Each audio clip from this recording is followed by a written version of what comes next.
just think about this, right? For those of you out there who go to the gym, you know that you are gaining strength when you're uncomfortable, when it hurts. Right. And for those of you who have started and hung your shingle and you've started a business, you know what that feels like to have to tighten up a little bit. I remember I've started now 3 businesses actually, and you get to points where you have to say, okay, I need to pull back. I'm working with a PI lawyer in Virginia as his one-on-one executive coach. And the thing that he was struggling with was, well, John, this feels like I'm taking a step back. I'm looking at the bottom line and it feels like I'm taking a step back. You're not taking a step back. You are preparing yourself to move forward, to leap. Welcome to World of Marketing Podcast, a Foster Web Marketing production. Here's your host, Tom Foster. Hello, everyone, and welcome to the World of Marketing, where I, Tom Foster, talk with legal leaders about, yes, you guessed it, marketing mindset and the growth of law firm businesses.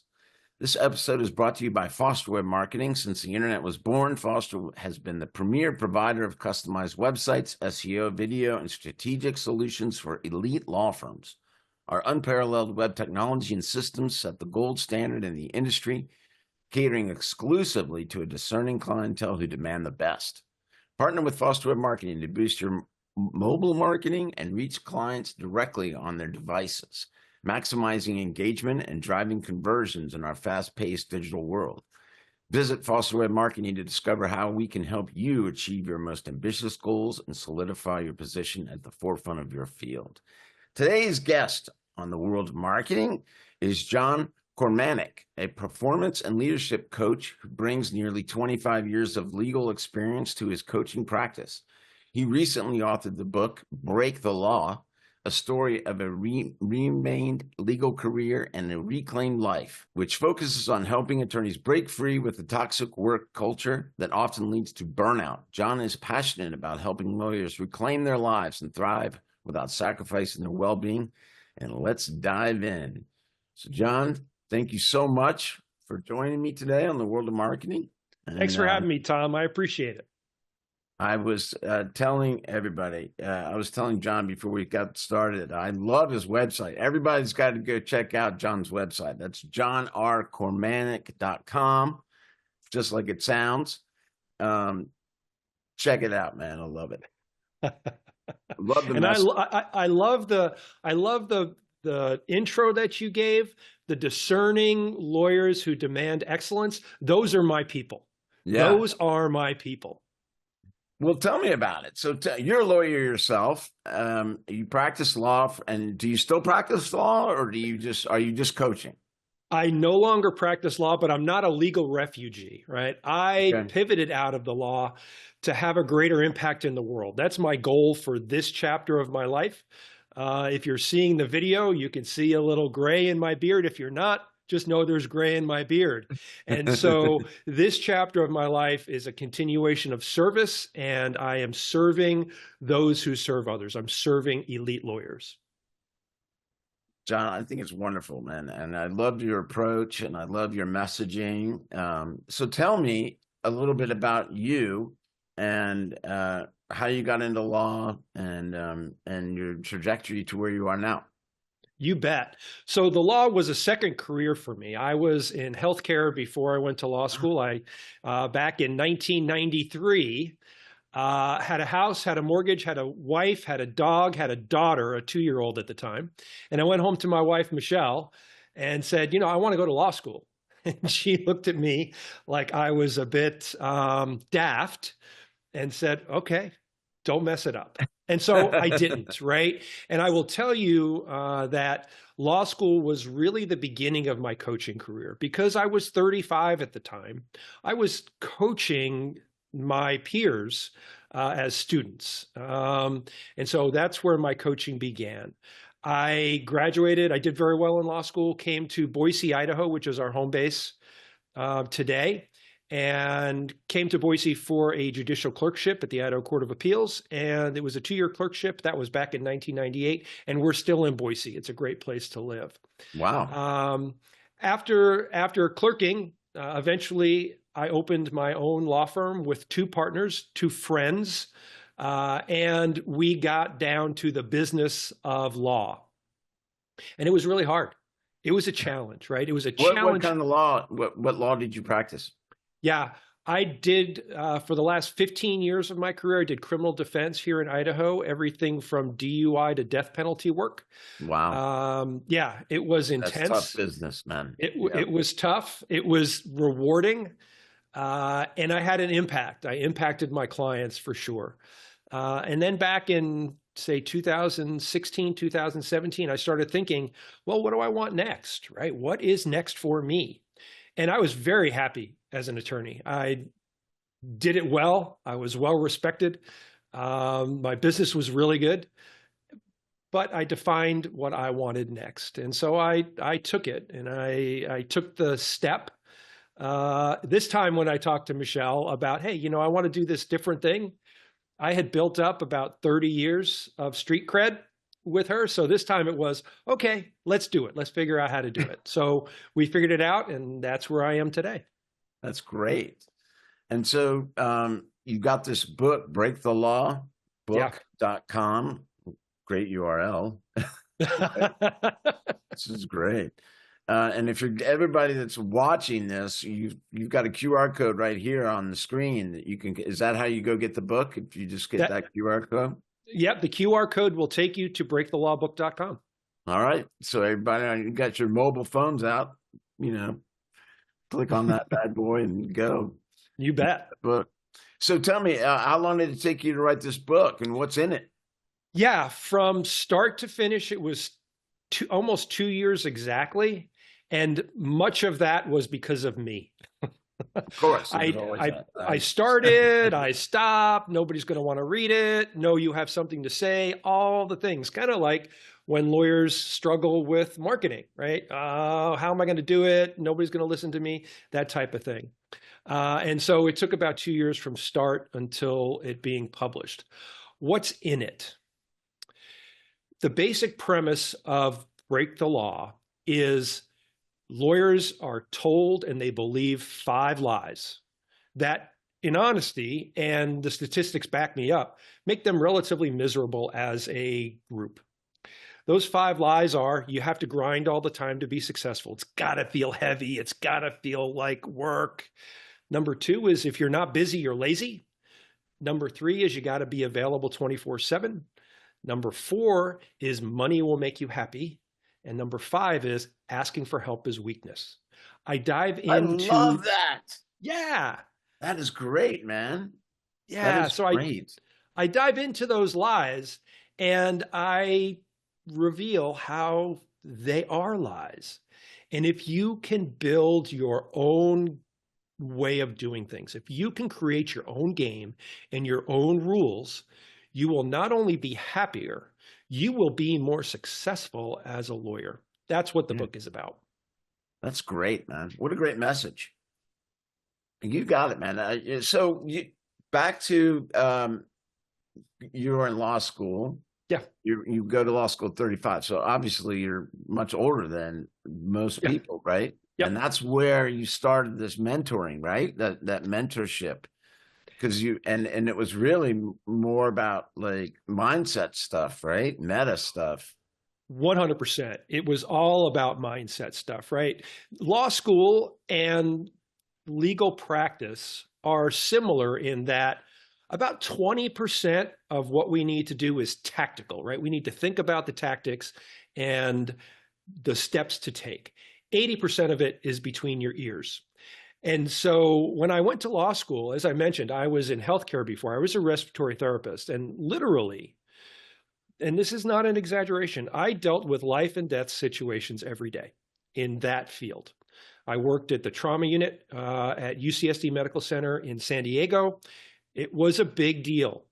And so when I went to law school, I kind of drove the professors a little nuts because they didn't intimidate me. Because at the end of the day, I knew that in law school, no one was going to die. No one was going to die. And so I took that mindset in with me and kind of transferred it or tried to teach it to the peers, my other students, right? Yeah, man, I love it. Like you've been Yeah. there. Like, Yeah, bring it, right? Bring it. exactly.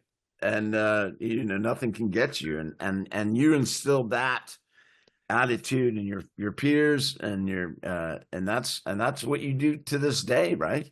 Exactly. Yeah. I mean, the thread of service and the thread of mindset and the thread of you can do extraordinary things if you get out of your own way is there the whole time.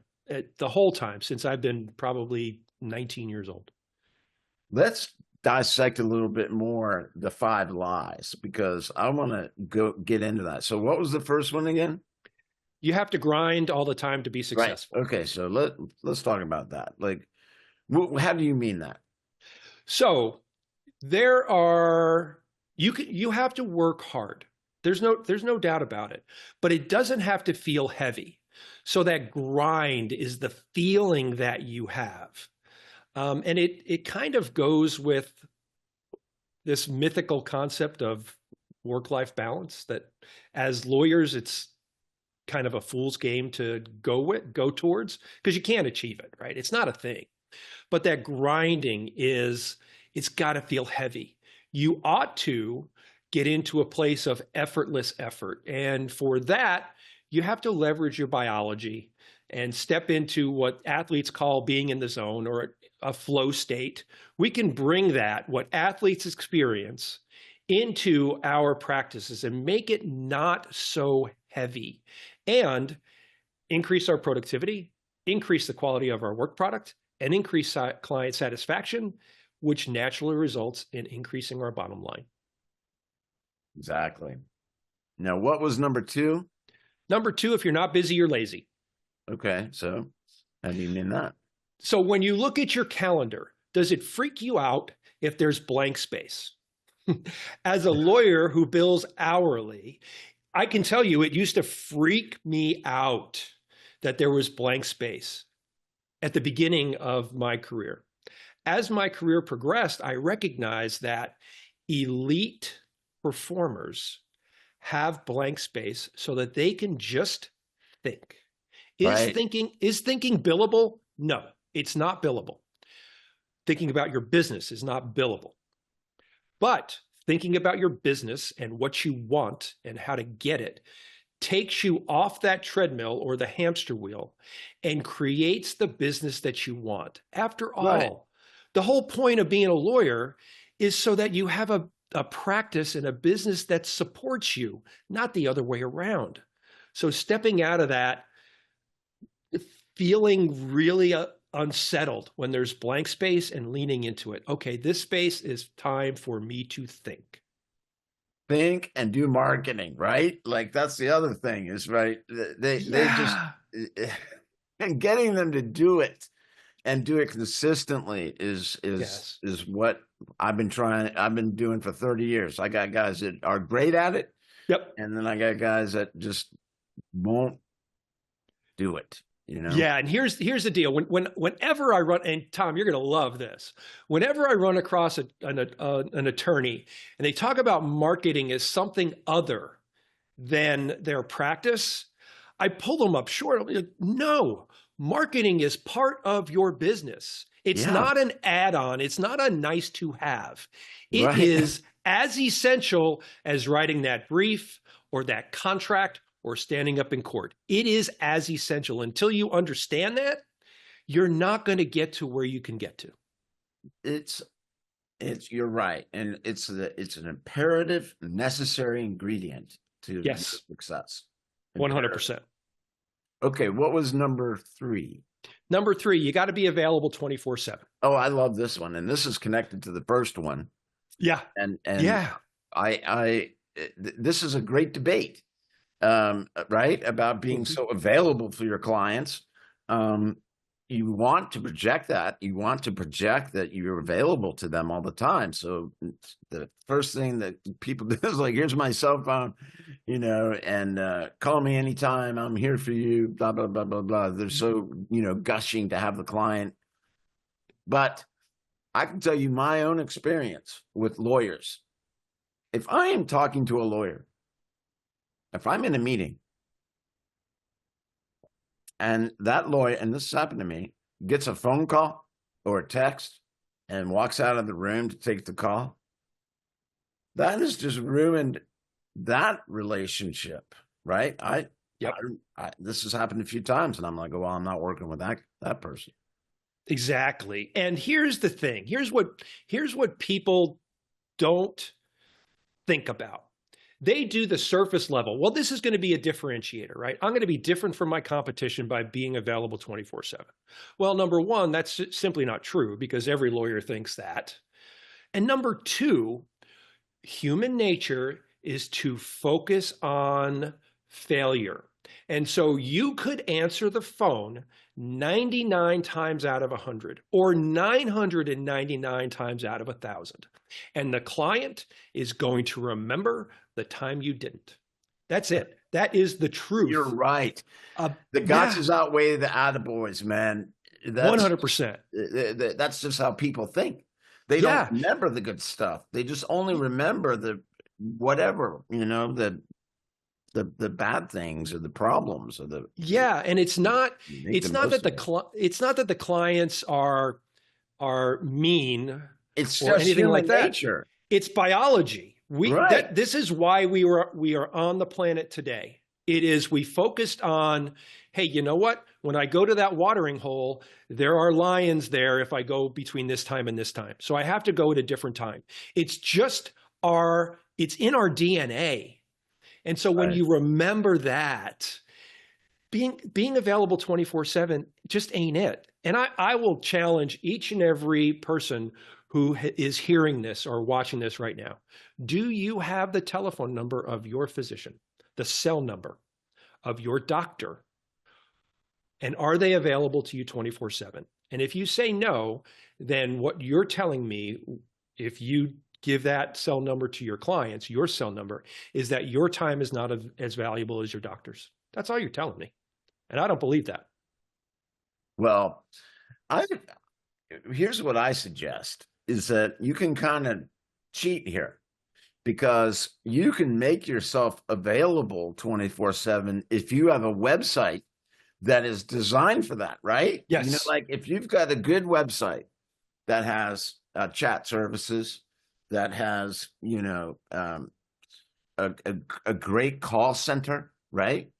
Like that people can call. And if it is a crisis emergency, then that person that they call, your receptionist or intake, or if you're using Ruby or whoever, they know that this is an emergency. They will call you and pull you in. But that is the way to do it. And that's the way to kind of hack it, right? And be available 24/7 without really being like you're personally available 24/7. Yes. I mean, you can have that availability to the client that doesn't involve you, right? You have to leverage either human capital or technology or both, a combination of both, to have that client satisfaction, but they ought not be able to get to you anytime. That's just that's not a recipe for success. It just isn't. Right. Okay, what's the next one? Number 4? Yep. Money will make you happy. Oh, this is good too. Yeah. Right. Look, how many times have we thought, well, when I get to this level in my business, I'm going to be happy. And then we get there and we're not happy. So it must be the next. Every level, right, brings its different problems, right? Yeah. And once again, back to your other point, we always focus on the gotchas instead of the attaboys, right? And so, yeah, if we're in Dan Sullivan's gap instead of the gain, right? Gap versus gain.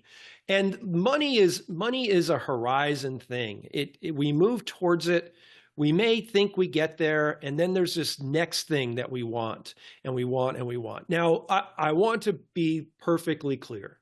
I am not in favor of sitting on the top of a mountain and examining our belly buttons and communing with nature as a full-time profession. Money is important to me. Money is a thing for me. And I also recognize that it's not the thing. Money is a vehicle to do the things that I want to do. It's a It's a tool. tool. It's nothing else. And so if you're making the money that you want and you're not enjoying it, then money doesn't make you happy. And just look around the world.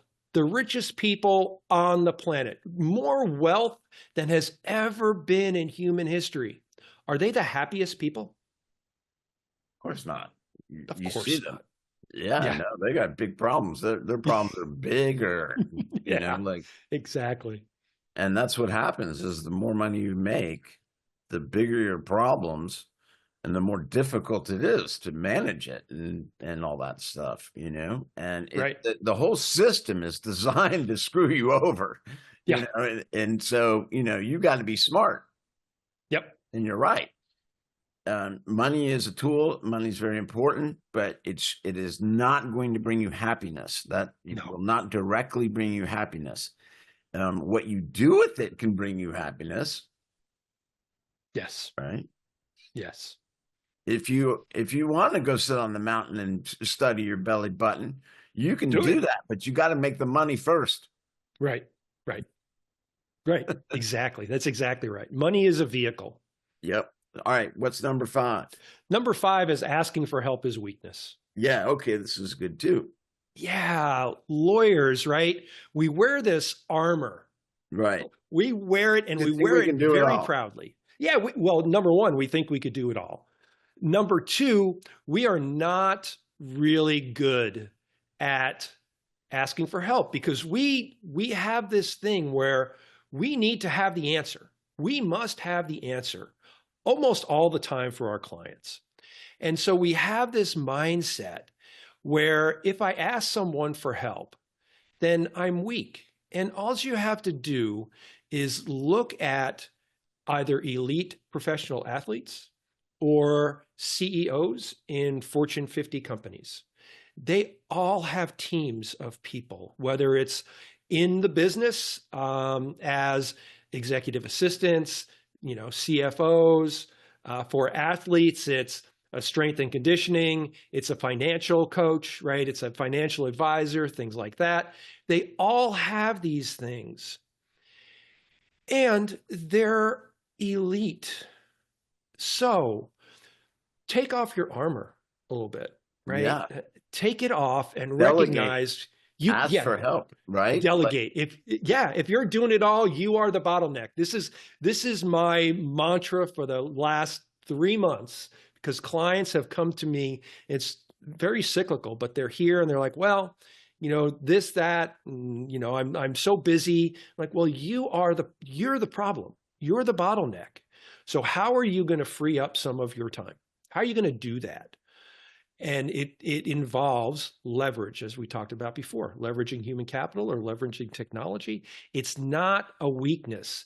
It's smart. Yeah. And, to your point, and we have this conversation a lot because lawyers fancy themselves as being smarter than everybody else and that they can Yes. do it all and everybody else is an idiot. And it's a very every transaction is a debate, Right. is a test of intelligence. Yes. But what it's so disservicing to yourselves to try to do it all. And you went to law school to become a lawyer to practice law. That doesn't, and they don't teach you in law school how to run the business of your firm. And if you're on your own, you need to know how to run your business. So that's not billable time. And so instead of you doing that, you should outsource and delegate and hire. You can either outsource this or hire a fractional CEO to run your business, a fractional CMO to run your marketing for you. And the elite lawyers out there, they get that and they're doing that, right? Yes. Yeah. Yes. 100%. You can't be elite if you're doing it all. It Right. is just simply not possible. And so sitting back and brilliant, right? If you don't have a fractional CMO, you're just doing it wrong. And Yeah. you're going to get to You're a leaving point, money on the table. 100%. You're going to get to a point and you're not going to be able to get past it. It's just Right. not going to be possible because, number one, it's not the thing that you went to law school to do. Number two, oftentimes it's not something that you enjoy. Again, because it's not the thing you went to law school to do. And number three, let's be honest, you're not great at it. You're just not. And that's okay. There's nothing wrong with that. To be. You're not supposed to be. That's exactly right. I mean, okay, granted, there are some lawyers that have a magical marketing, gem. Yep. And I've got a lot of them as clients that are great marketers, right? They kind of went through the wrong door, or they just did both. I've got a lot of lawyers that got a business degree and a law degree, so they know how to run a business. So we're really talking to the guys and gals that are just lawyers, right? And need help. Well, but even still, I was going to push back on that, because the lawyers I have a business degree. I have a bachelor's in business, right? Yeah. And I was a bad business owner when I started. I was just bad because it's, we talk about, well, you wear the CEO hat and then you wear the lawyer hat, and it's not that simple because lawyers think differently, right? We just think differently because of our training. That's number one. Number two, you mentioned these folks and they're still working with you because they know it's not their thing. And so I'll push back on, we're only talking to the lawyers who are just lawyers. No, that's not true. We're talking to everybody who practices law, because believe it or not, like it or not, if you have a law practice, whether you're a solo or you're in a small or even a mid-sized firm, you market. That is part of what it is that you do.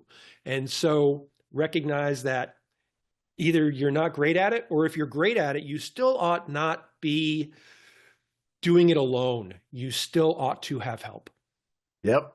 A great example of this is my good friend, Jason Abraham, of Hupy and Abraham, that's Hupy.com. It's $1 billion law firm, PI law firm, the biggest law firm in the Midwest.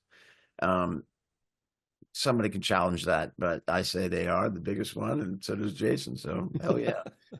And he's been with me for 12, 13 years now. And we started with one office in Milwaukee, and we have grown that to 11 offices in 3 states, right? So he has grown dramatically. The firm has grown dramatically, and he has just done so well. And he is one of the best about delegating things out that he is not good at, or that he doesn't know. And he tells me all the time, like, that's your thing. I don't need to know. I just need to know it's working. And how does he tell it's working? He's getting the leads. He's getting numbers. He's getting that's how you do it. Here's the other thing too, is that everybody says, I can't afford to do that. I can't afford it. Right? You can't afford not to do it.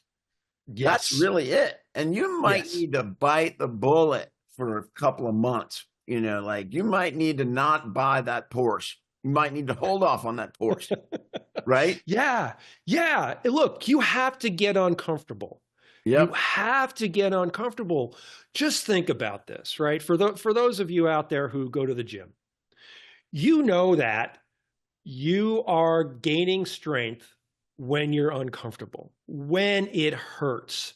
Right. And for those of you who have started and hung your shingle and you've started a business, you know what that feels like to have to tighten up a little bit. I remember I've started now 3 businesses actually, and you get to points where you have to say, okay, I need to pull back. I'm working with a PI lawyer in Virginia as his one-on-one executive coach. And the thing that he was struggling with was, well, John, this feels like I'm taking a step back. I'm looking at the bottom line and it feels like I'm taking a step back. You're not taking a step back. You are preparing yourself to move forward, to leap. Yeah. Sometimes you got to sacrifice. And like Exactly. I went through that. Like I had to sell my building, I needed to do that in order to get it off the books. It was just, a big liability on the books. And I didn't want to do it. But when I did it, the gains I made got me out of, paid off a lot of debt, and right now we're biting the bullet, in the company, because we've got a lot of things happening and a lot of things going to put in place. So I'm in Virginia, by the way. So I'm in Alexandria, Virginia. Who can you say who he is? I can't. Oh, okay. Fair enough. I might know him. Yeah. My clients are, when I work with someone, it has the same level of confidentiality as when I was a lawyer. I appreciate right? That's a thing. Your ethos. I appreciate it. Yep. So on that note, how do you work with lawyers? Tell us a little bit about how you do it. Yeah. I don't know if your viewers and subscribers, if this is true in their market, but lawyers at least in Boise, Idaho, where I am, have a bit of ego. And and so, I mentioned before, right? We wear this armor when we were talking about asking for help, right? We wear this armor. And so all of my coaching relationships are one-on-one. It is myself and the lawyer. It's all virtual. I coach attorneys around the world. It's all virtual, and it is a place for them to come. We can call it a sandbox. We can call it a dojo. We can call it a boxing therapy session. There's some of that. I am not a therapist. Right. Coaching. But here's what coaching is, right? They tell you all their problems, right? Oh yeah. And here's the thing, right? Lawyers will go out and look for a business coach or a sales coach. I am not that. That comes in, but I am not that. I am a human coach, because at the end of the day, at the center of everything is you. That's it. And so when we think about human performance and leadership, it is both in the work and outside the work. You're not a different person in and out. You can't be. It's not sustainable. And so I coach the human being. It's one-on-one. It is exclusive. We have several conversations before I ever agree to coach to make sure that not only are you a good fit for me, but I'm a good fit for you, because having someone like me, and everyone should have someone like me on their team, is a very personal decision, and it's got to be the right fit. So it's all one-on-one. It's a year commitment to work with me. If you're not in for a year, then you're not in, and that's okay. There's nothing wrong with that. I don't have any problems with it, but I'm not going to work with you. Everybody, I love this guy. John, you're just tremendous. And I love your attitude. And I love the way that you communicate, your directness, but you're also very empathetic and understanding. And and your experience is really tremendous. The fact that you were in medicine and healthcare, and did all that, and then went to law school and became a lawyer and experienced that, and now you're doing this. I mean, you're right. It's going to be a special person to work with you, and in order to do that, what's the best way to get in line to talk to you to see if you're a right fit for them? Just go to the website. You can go to the website, johnorkormanik.com. It's just my name, right? And you can check it out. And if you think, hey, this guy is interesting, you can schedule a 30-minute discovery session with me right from the website. You'll get on my calendar. We'll have a conversation. I will ask you 5 questions that you probably haven't been asked before. And at the end of that time, you get to decide, hey, am I interested in continuing the conversation? And if you are, and I am, great, we'll continue the conversation. If not, that's okay too. You will walk away with value. I guarantee it. You will walk away with value from a, I never thought about that before perspective. That's fantastic. Now, if you're shy, or if you don't, or if you want to get a good read, get his book, breakthelawbook.com. Yep. That's a good way to get to know you too, right? 100%. And when you buy the book, you read the book, you're going to have a QR code in the book to download very specific resources for those who have read the book. So do that and let me know what you think, right? Push back on, well, those lies aren't really lies, or one of them isn't a lie. It's essential. I love to have those conversations. I love to have them. Very good, John. Well, is there anything else that you'd like to say for our listeners? The one thing I will leave you with, as a lawyer, you do hard things every damn day. You ought to have the life that you want. Very well, man. Well said, my man. And I encourage everybody to go check out his website, whether you want to work with him or not, because he's got a fantastic message. And he's just very, you just ooze integrity. So I just love it, John. So thank you so much for being a guest on The World of Marketing, my friend. Thanks, Tom. I appreciate you, man. You do great work. Thank you, buddy. All right, everybody. It's been John and Tom on The World of Marketing. Thanks so much for tuning in, and we'll see you next week.